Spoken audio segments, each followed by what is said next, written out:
মৃত রজ্জাক খান পরিবারের পাশে দাঁড়ালেন রাজ্যের মুখ্যমন্ত্রী মমতা ব্যানার্জি। মৃত তৃণমূল নেতার স্ত্রী পাচ্ছেন গ্রুপ ডির চাকরি। শনিবার 12 জুলাই দুপুরে রজ্জাক খানের বাড়িতে আসেন ক্যানিং পূর্ব বিধায়ক তথা ভাঙড়ের তৃণমূল পর্যবেক্ষক বিধায়ক শওকত মোল্লা। সেখানে এসে গ্রুপ ডির চাকরির কথা জানান তিনি। রজ্জাক খানের স্ত্রী, কন্যা এবং ছেলেকে নিয়ে মোট 4 জনের সংসার ছিল। বর্তমানে সংসারে রোজগারের সদস্য কেউ নেই। জানি শেষ হওয়ার পরই শওকত মোল্লা মৃতের বাড়িতে এসে তার পরিবারের পাশে দাঁড়ানোর কথা বলেছিলেন। সেই কথা মতো রজ্জাকের পরিবারের পাশে দাঁড়ালো রাজ্য সরকার। শওকত মোল্লা তিনি ঠিক কি বলেছেন শুনুন। মাননীয় মুখ্যমন্ত্রী তিনি এই চাকরির ব্যবস্থাটা করেছেন। আমরা সমস্ত পেপারসপত্র সোমবার দিন জমা দেব। দিদি এই ব্যবস্থা করেছে। স্থানীয় বাসিন্দা ইব্রাহিম সর্দার তিনি কি বলছেন শুনুন।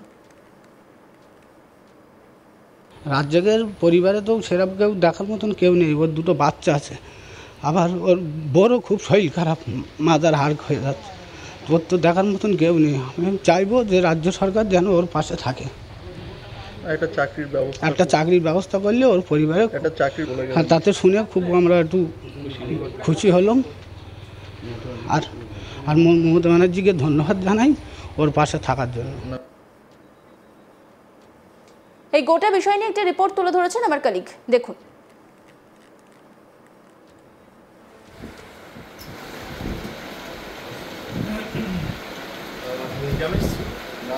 শওকত মোল্লা যেদিন ঘটনা ঘটে সেদিনই রাতেই রজ্জাক খানের বাড়িতে এসেছিলেন।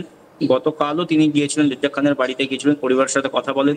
রজ্জাক খানের স্ত্রী বারবার কান্নাকাটি করতে করতে আবেদন করেছিলেন তাদের পরিবারে আর রোজগারের কেউ নেই। এই রজ্জাক খানের ইনকামের ওপরেই গোটা পরিবারটা চলতো। তাদের সন্তান সন্ততি রয়েছে, বয়স্ক বাবা মা রয়েছে বাড়িতে। তাদের সংসার কিভাবে চলবে তার জন্য তাদের যাতে কোনো রকম ভাবে আর্থিক সাহায্যের ব্যবস্থা করা হয় বা কোথাও কোনো রকম চাকরি বাকরির ব্যবস্থা করা হয়, সেই দাবি কিন্তু তিনি তুলেছিলেন। এবং তখন শওকত মোল্লা আশ্বাস দিয়েছিলেন যে রাজ্য সরকারের কাছে তিনি দাবি করবেন, বিশেষ করে মুখ্যমন্ত্রীর কাছে তিনি আবেদন করবেন যাতে কিনা রজ্জাক খানের পরিবারের পাশে সরকার দাঁড়ায়।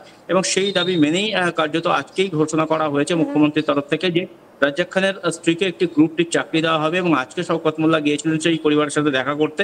সেই পরিবারের সাথে দেখা করে তাদেরকে কিন্তু সেই বার্তা তিনি শুনিয়েছেন যে রাজ্য সরকার তার রজ্জাক খানের স্ত্রীকে গ্রুপ ডির চাকরি কিন্তু দেবেন। সেই বার্তা কিন্তু সরাসরি কি কোনো কথা হয়েছে তার পরিবারে, কোনো টেলিফোনিক কনভারসেশন বা এরকম কি কোনো কথা হয়েছে? না, সেরকম কোনো কথা রজ্জাক খানের পরিবারের সাথে হয়নি। যা হয়েছে শওকত মোল্লার ভায়াই হয়েছে এবং শওকত মোল্লাই জানিয়েছেন যে সরকারি নির্দেশিকা যা তার কাছে এসেছে বা তাকে যে বার্তা দেওয়া হয়েছে সেই বার্তাই তিনি রজ্জাক খানের পরিবারকে জানিয়েছেন। প্রসঙ্গত দুয়ারে 26-এর বিধানসভা ভোট করা নাড়ছে। দলের সুপ্রিমো বারংবার নির্দেশ দিয়ে আসছেন দলের মধ্যে কোনো গোষ্ঠী কোন্দল বরদাস্ত করা হবে না, কিন্তু কে কার কথা শোনে? দলের সুপ্রিমোর কথা অমান্য করে নেতা কর্মীরা নিজেদের মতো চলছে। ভাঙড়ে শওকত ঘনিষ্ঠ তৃণমূল নেতাকে পরপর গুলি করে ঝাঁঝরা করে দেয় দুষ্কৃতীরা। একেবারে ফিল্মি কায়দায় শুট করা হয় তাকে। মৃতের নাম রজ্জাক খান। বৃহস্পতিবার 10 জুলাই রাত 10টা নাগাদ ভাঙড়ের খালপাড়ে গুলিতে ঝাঁঝরা হয়ে নিহত হন চালতাবেড়িয়া অঞ্চলের অঞ্চল সভাপতি রজ্জাক। পূর্ব ক্যানিং বিধায়ক তথা তৃণমূলের দাপুটে নেতা শওকত মোল্লার ঘনিষ্ঠ বলে পরিচিত ছিলেন এই রজ্জাক খান। ভাঙড় বাজার থেকে মরিচায় বাড়িতে যাওয়ার পথে ভাঙড় খালপাড়ে সিরাজতলায় আততায়ীরা রজ্জাককে তাক করে পরপর গুলি চালায়।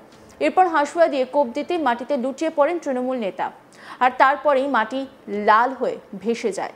এরপরে তৃণমূল নেতার দেহ পড়ে থাকতে দেখেন স্থানীয়রা। ছুটে আসেন তারা। তারপরে থানায় ফোন করে খবর দেওয়া হয়। খবর পেয়ে তড়িঘড়ি ঘটনাস্থলে ছুটে আসে কাশীপুর থানার পুলিশ। পরে বিধায়ক শওকত মোল্লা সহ স্থানীয় তৃণমূল নেতৃত্ব ঘটনাস্থলে আসে। তিনি শওকত ঘনিষ্ঠ বলে জানা গিয়েছে। এই ঘটনায় মৃত রজ্জাক খান স্ত্রী জানান তিনি তার স্বামীর মৃত্যুর বদলা চান। যারা এই কাজ করেছেন তাদের যেন কঠোর শাস্তি দেওয়া হয়। তার স্ত্রী ঠিক কি বলেছিলেন শুনুন।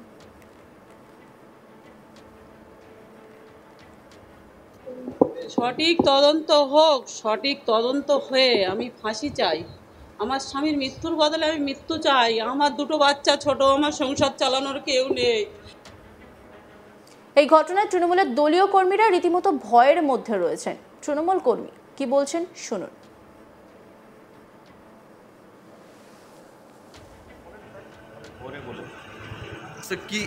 স্যার কি হয়েছিল? একজন আটক হয়েছে শুনছি স্যার, কোনো তথ্য আছে?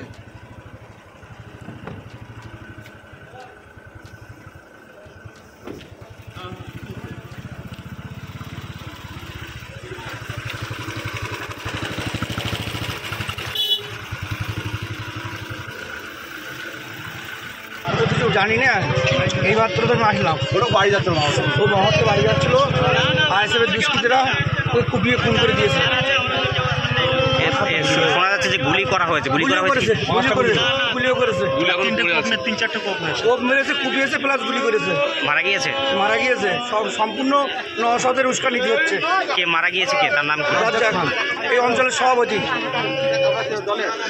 তৃণমূল কংগ্রেসের সভাপতি। দাদা, হঠাৎ আবারও ভাঙড়ে এই যে মানে কিভাবে দেখছেন এই ঘটনাটা? এখন আমরা ভাষা খুঁজে পাচ্ছি না, অনেক সব আসছে, কি বলে দেখি, তারপর বলবো।